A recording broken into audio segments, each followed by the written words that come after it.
Shalom Alaikum Bapak Ibu, Saudara-saudari yang dikasihi di dalam Tuhan. Terpujilah Tuhan yang telah mempertemukan kita di dalam pembelajaran firman-Nya kali ini. Mari kita berdoa. Tuhan, kami bersyukur karena Engkau memberi kesempatan kepada kami untuk belajar firman-Mu. Kiranya Roh Kudus menolong kami sehingga kami sanggup memahaminya. Dalam nama Tuhan Yesus, kami berdoa. Amin.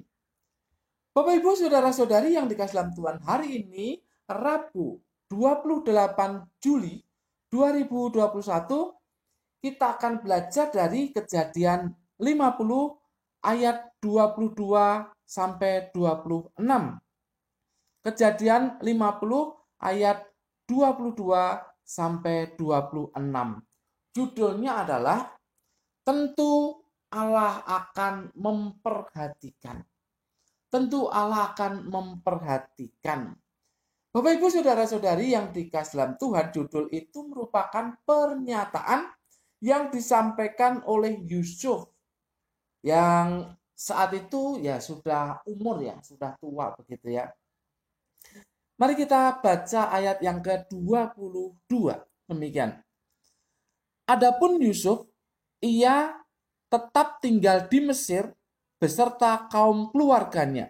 Dan Yusuf hidup 110 tahun. Di situ ada angka yang disebutkan 110 tahun. Tetapi itu umur Yusuf ya, secara keseluruhan. 110 tahun itu umur Yusuf secara keseluruhan. Tetapi kalau kita perhatikan dari catatan-catatan di ayat-ayat sebelumnya, minimal Yusuf itu ya 70 tahun atau lebih begitu ya. Lebih dari 70 tahun. Bukan 110, karena 110 ini umur Yusuf seluruhnya ya. Dia meninggal di usia 110.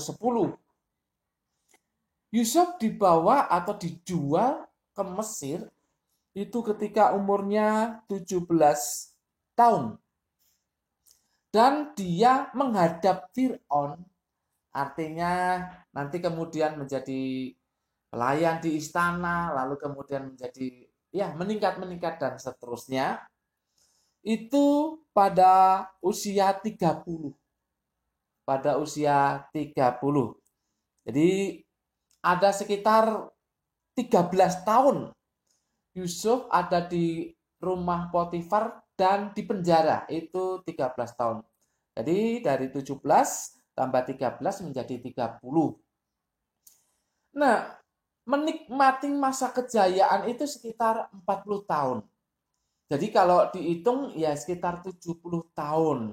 Nah, makanya saya tadi katakan bahwa minimal itu 70 tahun ketika Yusuf mengatakan hal ini. Tapi saya rasa lebih karena ada peristiwa-peristiwa yang panjang yang tidak dijelaskan secara kurun waktu ya. Jadi pasti lebih dari 70 tahun. Dan sekalipun demikian itu sudah umur. Sudah tua lah ya, sudah umur. Bapak Ibu Saudara-saudari yang dikasihi dalam Tuhan, jadi apa artinya perkataan Yusuf? Tentu Allah akan memperhatikan kamu. Apa artinya? Jika dikaitkan dengan usianya, jika dikaitkan dengan keberadaannya, apa maknanya perkataan Yusuf? Tentu Allah akan memperhatikan kamu. Saya melihat ada dua hal. Yang pertama adalah perkataan yang penuh keyakinan berdasarkan janji. Perkataan yang penuh keyakinan berdasarkan janji. Perhatikan ayat 24. Berkatalah Yusuf kepada saudara-saudaranya, tidak lama lagi aku akan mati. Tentu Allah akan memperhatikan kamu dan membawa kamu keluar dari negeri ini, ke negeri yang telah dijanjikannya dengan sumpah kepada Abraham, Ishak, dan Yakub. Tidak lama lagi aku akan mati. Berarti kan mendekati sebetulnya ya, mendekati 110 tadi. Tidak lama lagi aku akan mati. Menariknya, tentu Allah akan memperhatikan kamu, dan seterusnya. Tapi perhatikan bagian yang terakhir. Dengan sumpah kepada Abraham, Ishak, dan Yakub.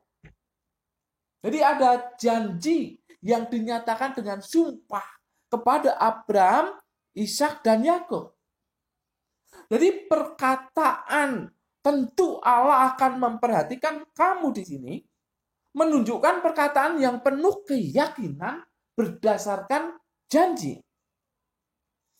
Kata memperhatikan di dalam bahasa aslinya dipakai 2 kali. Itu kata Ibraninya adalah pakat. Pakat. Ada 2 kata yang berkata dasar pakat di ayat ini. Secara literal kata pakat itu artinya mengunjungi. Jadi kalau boleh dikatakan, tentu Allah akan sungguh-sungguh mengunjungi kamu. Tentu Allah akan sungguh-sungguh mengunjungi kamu. Bapak, Ibu, Saudara-saudari yang dikasihi dalam Tuhan, ini adalah bentuk kepedulian Allah kepada umat Israel, kepada bangsa Israel. Kepedulian. Maka dikatakan pakat sampai 2 kali, sungguh-sungguh mengunjungi kamu. Ini pernyataan Yusuf berdasarkan janji. Mengapa? Karena Allah berjanji sampai bersumpah kepada Abraham, Ishak, dan Yakub akan memberikan tanah Kanaan itu, akan memberikan tanah perjanjian itu kepada mereka. Abraham ya belum menikmati ya. Ishak dan Yakub belum menikmati sepenuhnya. Nah, oleh sebab itu siapa lagi yang akan menikmati kalau bukan bangsa Israel? Itu maksudnya. Jadi pernyataan atau perkataan tentu Allah akan memperhatikan kamu. Tentu Allah akan sungguh-sungguh mengunjungi kamu. Tentu Allah peduli kepada kamu. Itu karena Yusuf melihat janji Allah untuk memberikan tanah Kanaan kepada Abraham, Ishak, dan Yakub, dan tentu kepada bangsa Israel. Bapak, Ibu, Saudara-saudari yang dikasihi dalam Tuhan. Jadi perhatikan di sini bahwa janji Allah itu menjadi dasar dari perkataan Yusuf untuk menguatkan bangsanya, untuk menguatkan saudara-saudaranya. Allah sungguh berjanji akan memberikan tanah itu kepada Abraham, kepada Ishak, kepada Yakub, dan tentunya kepada bangsa Israel. Jadi perkataan itu penuh dengan keyakinan karena didasarkan pada janji. Makna yang kedua, perkataan yang penuh dengan keyakinan itu berdasarkan pengalaman. Berdasarkan pengalaman. Mari kita perhatikan sejenak hidup Yusuf. Yusuf ya ceritanya diawali dari dia bermimpi. Mimpi yang dari Tuhan, visi. Kita sebutnya visi. Ada mimpi, ada visi yang dia terima. Bahwa dia akan menjadi pemimpin. Dia akan menjadi pemimpin. Tapi kisah-kisah selanjutnya itu seakan-akan menggagalkan mimpi, visi itu. Bagaimana mungkin dia dijual sebagai budak di Mesir? Bagaimana mungkin itu akan menggenapi mimpi itu? Akan menggenapi visi itu? Sepertinya gagal ini ya. Mustahil lah seorang budak akan menjadi pemimpin. Dan seperti itu, pikiran manusia pada umumnya seperti itu. Jadi seakan-akan akan gagal karena dia berposisi sebagai budak di Mesir.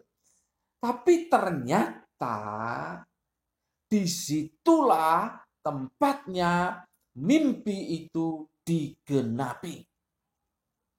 Ternyata disitulah tempatnya visi itu digenapi. Jadi Yusuf merasakan hal itu. Yusuf mengalami hal itu. Itu pengalaman. Pengalaman. Maka dia sangat yakin bahwa Allah itu peduli. Karena dia mengalami. Dia mengalami. Yang penting di sini apa toh? Yang penting di sini itu setia dan hidup kudus. Yusuf begitu setia. Setia, terutama setia kepada Tuhan. Dia di Mesir tetapi masih setia kepada Tuhan yang diajarkan oleh orang tuanya untuk disembah. Dia masih setia walaupun berada di Mesir. Mesir itu tempat penyembahan dewa-dewi, Bapak Ibu. 10 tulah itu berkaitan dengan dewa-dewi yang disembah oleh orang Mesir. Mesir itu tempatnya penyembahan dewa-dewi. Tempat penyembahan berhala. Tetapi Yusuf itu tetap setia kepada YHWH itu. Yahweh. Tetap setia. Itu yang diajarkan oleh Yakub. Makanya dia tetap setia. Dan dia hidup kudus. Saya rasa cerita di rumah Potifar itu hanya salah satu dari serangkaian kehidupan kudus dari Yusuf ya. Salah satu dan yang mungkin terbesar ya kisah itu dalam kehidupan kekudusan Yusuf. Tapi pasti di dalam segi-segi kehidupan yang lain, sepanjang dia hidup itu, kekudusan itu dijaga oleh Yusuf. Dia tidak tertarik untuk memperoleh hal-hal jasmani, ya, untuk memperoleh jasmani lalu meninggalkan kekudusan. Tidak tertarik itu. Makanya dia tetap hidup kudus. Itu yang penting. Jadi pengalaman Yusuf ini membuat dia yakin bahwa Allah akan peduli kepada saudara-saudaranya, kepada bangsa Israel. Allah akan menunjukkan kepedulian itu, mengunjungi mereka sungguh-sungguh. Itu keyakinan dari Yusuf. Karena dia sudah mengalami bagaimana Allah memperhatikan dia. Bapak Ibu, ada beberapa kali dikatakan Allah menyertai Yusuf, maka Yusuf berhasil. Allah menyertai Yusuf, maka Yusuf berhasil. Tetapi Allah menyertai Yusuf dan Yusuf berhasil. Itu beberapa kali disebutkan di dalam kisah Yusuf. Ini membuktikan bahwa pengalaman Yusuf ini luar biasa dalam hidupnya kepada Tuhan atau bersama dengan Tuhan itu luar biasa. Itulah sebabnya dia yakin. Kalau Allah sudah peduli kepadanya, maka Allah pasti peduli juga dengan saudara-saudaranya, dengan bangsa Israel. Jadi perkataan yang penuh keyakinan itu berdasarkan pengalaman. Bapak, Ibu, saudara-saudari yang dikasihi dalam Tuhan. Apakah saat ini Anda yakin perkataan Yusuf bisa terjadi atas Anda? Tentu Allah akan memperhatikan Anda. Kalau saya mengulangi perkataan itu, tentu Allah akan memperhatikan Anda. Anda yakin? Apakah Anda yakin itu perkataan akan terjadi? Saya berharap Bapak, Ibu, saudara-saudari yakin. Di dalam situasi apapun, saya ingin katakan, tentu Allah akan memperhatikan Anda. Ketika Anda mengalami masalah yang berat, saya ingin katakan, tentu Allah akan memperhatikan Anda. Ketika Anda mengalami masalah sakit penyakit, saya ingin katakan, tentu Allah akan memperhatikan Anda. Ketika Anda mengalami masalah ekonomi keuangan, saya juga akan katakan, tentu Allah akan memperhatikan Anda. Mari Bapak Ibu, yakini itu. Yakini itu.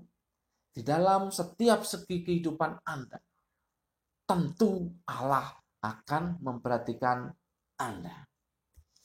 Yang kedua yang penting adalah, mari kita setia dan hidup kudus. Mari kita setia kepada Allah. Karena Allah itu setia setia kepada kita, mari kita setia kepada Allah.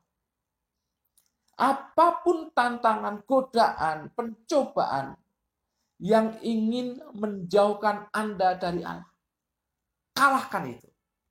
Putuskan, saya akan setia kepada Allah, apapun situasinya. Tetap imani Allah di dalam Yesus. Setia kepadanya, tetap menyembah Dia, tetap memuji Dia. Jangan dikalahkan oleh situasi. Tetap lakukan penyembahan dan pujian kepada Allah di dalam Yesus. Setia dan hidup kudus. Hidup kudus. Ini tidak mudah Bapak Ibu. Kalau Anda dan saya mungkin jatuh dalam dosa, langsung bangkit. Langsung bangkit. Langsung sadar, langsung bertobat. Dan berserah kepada Tuhan. Supaya Tuhan mengampuni dan menyucikan kita dari segala dosa kita. Dan terus berusaha untuk hidup kudus. Jadi ketika Anda setia dan hidup kudus di hadapan Allah, tidak mustahil Allah akan memperhatikan Anda. Oleh sebab itu dalam situasi apapun, dalam situasi yang sekarang begitu ribet ini dan begitu berat ini, perhatikan perkataan saya, tentu Allah akan memperhatikan Anda. Dan itu artinya peduli kepada Anda dan akan menolong Anda untuk mengatasi setiap persoalan yang ada. Yang penting, Anda dan saya hidup dalam kesetiaan kepada Allah dan dalam kekudusan. Amin. Mari kita berdoa. Kami bersyukur ya Tuhan untuk firman-Mu. Engkau sudah menolong Yusuf dan Engkau menolong bangsa Israel. Dan saat ini Engkau akan menolong kami. Engkau memperhatikan kami. Kami bersyukur. Mampukan kami dan bimbing kami ya Roh Kudus untuk hidup setia dan kudus. Di dalam nama Tuhan Yesus kami berdoa. Semua yang percaya katakan amin. Tuhan memberkati Bapak Ibu Saudara-saudari senantiasa